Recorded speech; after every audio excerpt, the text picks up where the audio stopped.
Story begins with a young woman sitting in a softly lit room, calmly talking about her job. Her name is Chloe, and she's an escort. She explains that she adapts to whatever her clients want, sometimes a secretary, sometimes even a dog. It's not about her, it's about what they need. Across town in Toronto, we meet Catherine, a respected gynecologist. From her office window, she often sees Chloe entering the nearby hotel.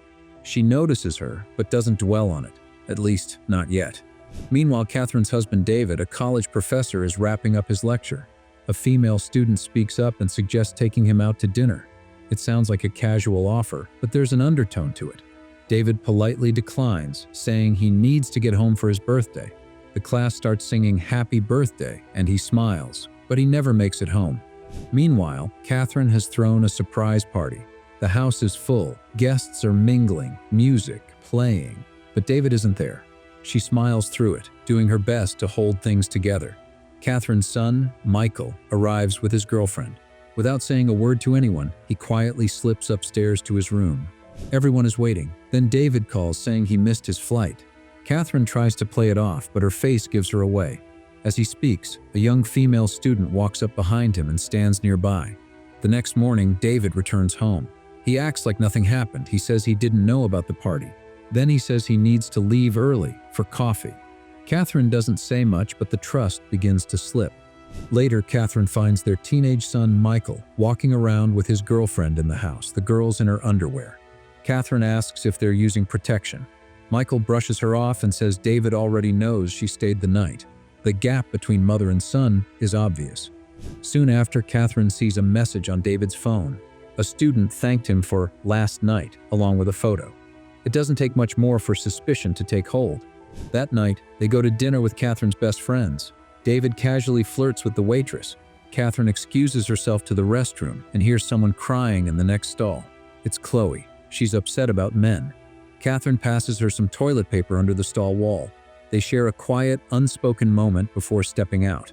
When they come out, Chloe offers Catherine her hairpin. Catherine politely refuses and heads back to her husband. But something has shifted. On the drive home, Catherine asks David if he found the waitress attractive, if he was trying to flirt with her. David just smiles and says he was only being friendly. The next day, Catherine sees Chloe again entering the hotel bar near her clinic. On impulse, Catherine goes in and finds her. They sit down and Catherine makes a strange request. She wants to hire Chloe to test David. She explains she thinks he's already cheating and she just needs to know for sure. Chloe is surprised, but she agrees. The next morning, Chloe walks into the coffee shop where David often goes. She hesitates, then casually approaches him, asking to borrow some sugar. David smiles and hands her the sugar shaker. They exchange a soft, flirtatious glance, just a look, but it says enough. The next morning, Catherine gets a message from Chloe with a meeting location. They sit down. Chloe describes her encounter with David. He's polite, a little open, but still distant. Nothing inappropriate happens. Catherine listens, but instead of feeling reassured, her doubt only deepens. But for Catherine, that answer doesn't bring relief, it only deepens the question.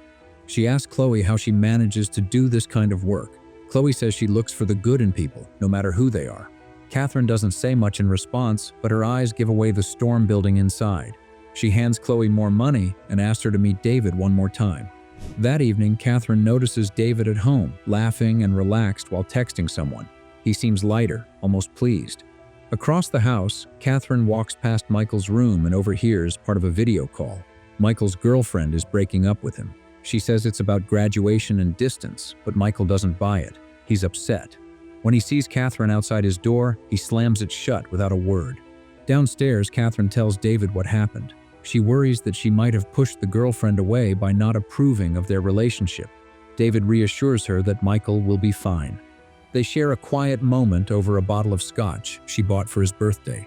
They laugh a little, remembering how close they once were. The next morning, Catherine overhears Michael on the phone.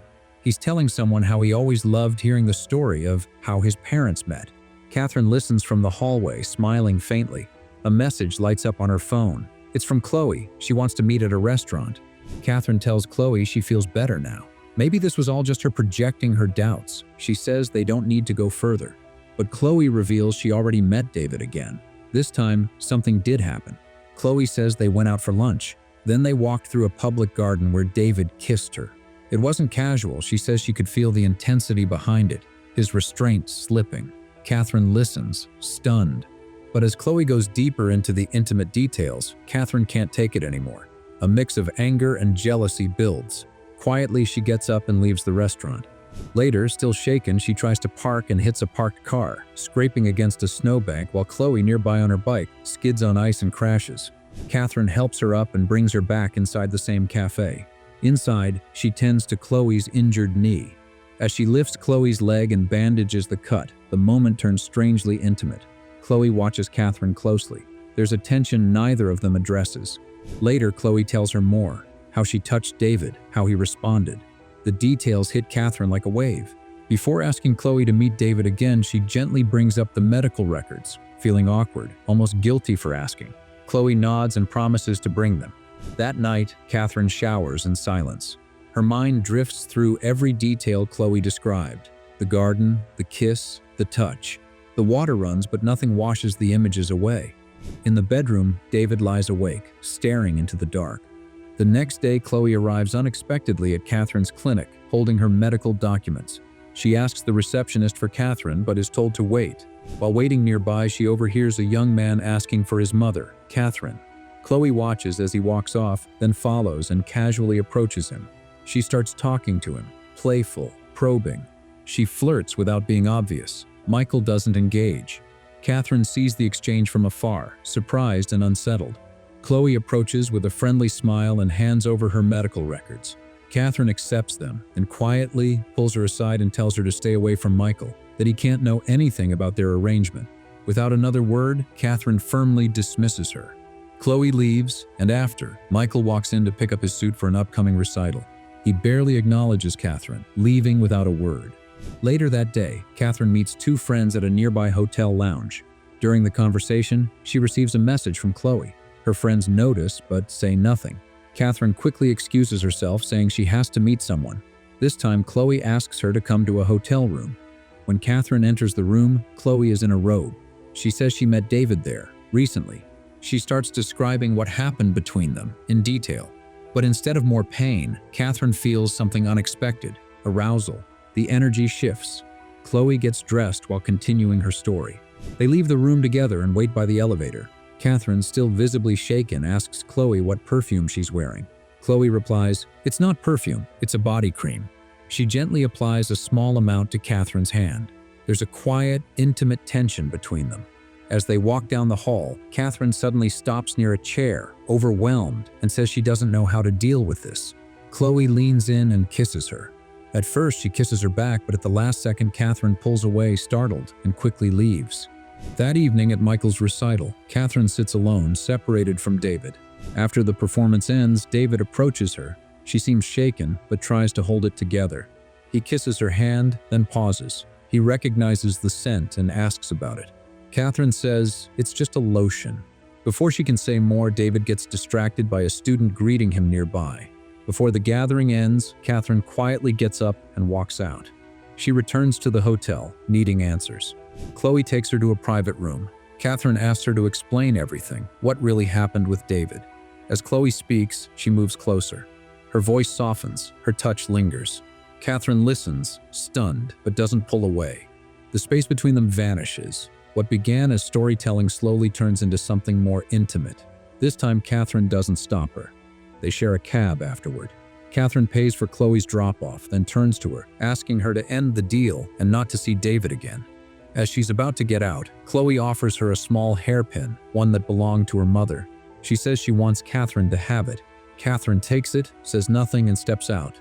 She walks into her house silent and heavy, not quite sure what any of it means yet. When Catherine arrives home, David is waiting. He confronts her, asking if she's been seeing someone. Catherine, already on edge, fires back that she could ask him the same. The conversation spirals into an argument, both accusing, both wounded. But when Catherine presses him, David denies cheating. He admits he lied about missing his flight because he didn't want the pressure of the party, not because he was with someone else. The next day, back at the clinic, Catherine finds several missed calls from Chloe and an email. Attached is a photo, Catherine and Chloe together in bed. Moments later, Chloe walks in with flowers, cheerfully asking if Catherine enjoyed their little game. Catherine, embarrassed and shaken, tries to stay composed. She tells Chloe it's over. Chloe confesses she loves her. Catherine quietly apologizes, thanks her for everything, and hands her an envelope of money. Chloe leaves, clearly heartbroken and furious. Driven by a mix of anger, Chloe heads out and finds Michael at hockey practice. She flirts and gives him a CD, one she knows he likes. Michael is surprised but intrigued. Afterward, Catherine calls Chloe and asks to meet her at the cafe. She also contacts David, determined to bring them face to face and end the chaos once and for all. That evening, Catherine meets David at a cafe. She demands honesty. David finally admits he didn't want to come home for the party, not because of anyone else, not even the student he met for dinner that evening, but because he didn't want to celebrate getting older. Just then, Chloe appears at their table. She looks directly at David, lingers for a moment, then walks away with a faint smile. David watches her go, clearly puzzled. He turns back to Catherine and asks, "Who is she?" Catherine realizes in that moment David truly doesn't know Chloe. The stories were a lie. Now everything clicks. Chloe invented the affair to get between them, and maybe to be closer to Catherine. David, furious and betrayed, gets up and storms out of the cafe. Catherine follows him outside. She breaks down and confesses everything. How she hired Chloe to test him, and how she crossed the line herself. She admits her fears about aging, becoming invisible, and losing him. She tells him he's only getting more handsome with time, and it made her feel even more distant. David listens. He's hurt, but he understands. He reaches out, holds her, and fixes her gently. They kiss, slow, emotional, and full of everything they've left unsaid. Their first real kiss in a long time. From across the street, Chloe watches them. Her face falls. She realizes she's lost Catherine. Her heartbreak twists into quiet obsession. David heads off to the university, hoping to meet later that evening.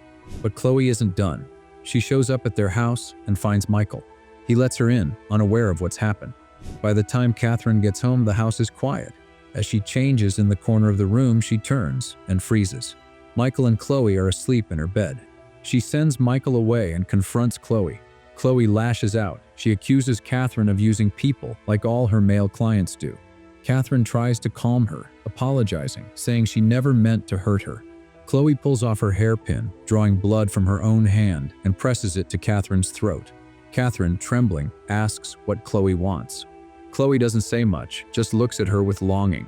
All she wants now is one last kiss. Catherine hesitates, then kisses her, but the moment fractures as Michael suddenly reappears, this time through another door. Startled, Catherine instinctively pushes Chloe away. Chloe stumbles back, hitting the large glass window. It shatters, and in the silence, she falls into the dark. Chloe's body is lifted onto a stretcher, zipped into a white bag. David holds Catherine close. She stands in stunned silence, frozen, hollow. As the police move outside, Catherine sees it, Chloe's hotel room in her mind, quiet and untouched, playing in her mind like a memory frozen in time. Sometime later at Michael's graduation party, Catherine stands quietly in the garden. A guest approaches her. She turns, wearing Chloe's hairpin in her hair. Thanks for watching.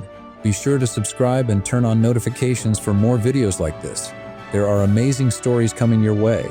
Take care, and see you next time.